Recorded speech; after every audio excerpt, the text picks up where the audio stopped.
आता आपल्या आवडत्या मालिकेचे संपूर्ण भाग मालिका प्रसारित झाल्यानंतर लगेचच पाहू शकता फक्त सन नेक्स्टवर. भारतातील प्रेक्षकांसाठी मोफत सेवा.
अभिनंदन आणि शुभेच्छा.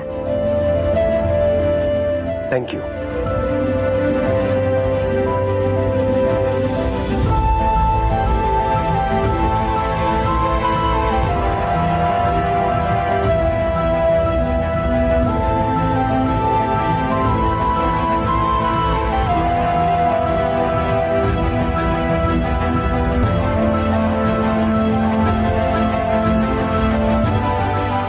चला निघूया. खूप पेंडिंग कामं पूर्ण करायची आहेत आपल्याला. धनंजय, एक मिनिट.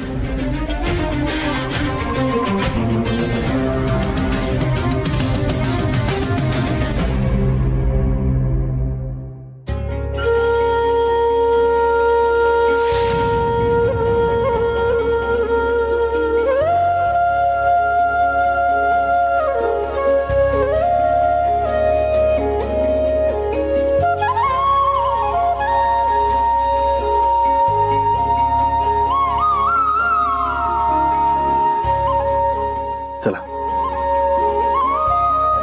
बाबा, एक मिनिट.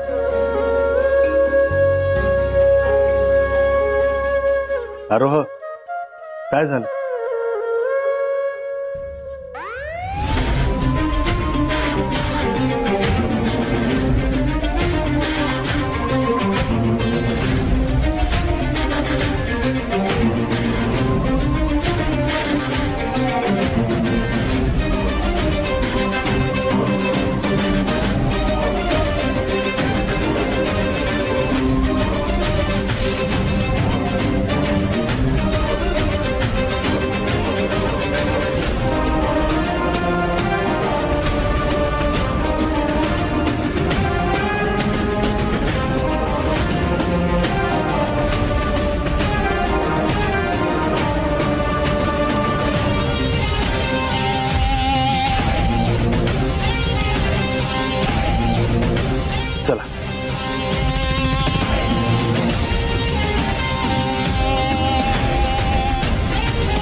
साहेब चला, शाळेला उशीर करून चालणार नाहीये.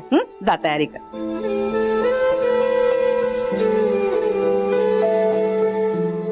धनंजयचा मान तर त्यांना परत मिळाला आणि तो सुंदरीनं मिळवून दिला.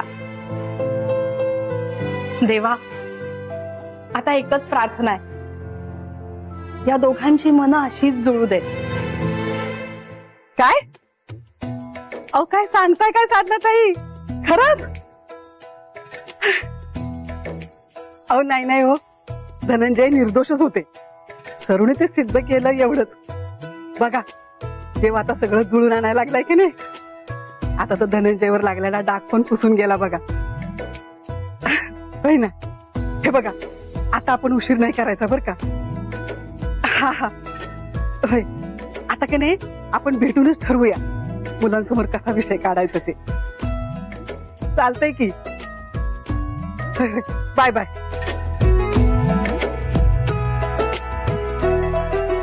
अगं मालू, काय समजलं का तुम्हाला? तर तू सांगितल्याशिवाय कसं समजणार आम्हाला ना? अगं सरूनी धनंजयची केस सोडवली. तो आज रुजू झालाय डीसीपी म्हणून.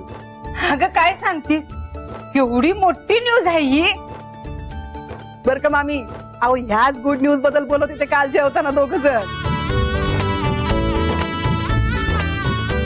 अरे देवा, आणि मी लग्नाच्या मांडवात पोचले.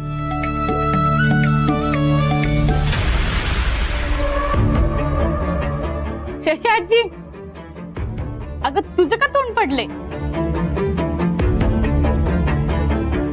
नाही म्हणजे परत त्रास होते का तुला? किंचित डोकं दुखतंय माझं.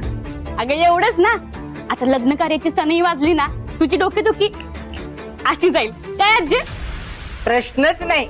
माझ्या तर अंगात की नाही 10 हत्तीचं बळ आलंय बघ. हा, आत्ता लक्षात आलं माझ्या. आपली सरू की नाही ही केस सोडवण्यासाठीच येळ घेत असणार बघ बहुतेक. बरोबर. पण आजी आता वेळ घालवायचा नाही. हा, ते काय म्हणतात, हा चट मग मी पडबिया करू. अगदी माझ्या मनातलं बोललीस बघ. आधी त्या सगळ्याला लय उशीर झालाय बघ. आता अजिबात वेळ घालवायला नको. आज सरू आली की नाही ती त्याला विचारूनच टाकते, बाई ग तुझ्या मनात काय आहे. विचारू नकोस, सांगच तू. आणि तिच्या मनात काय ते चेहऱ्यावर दिसतच आहे, पण विचारलेलं बरं ना. तिच्याकडून होकार आलेलं बरा. काय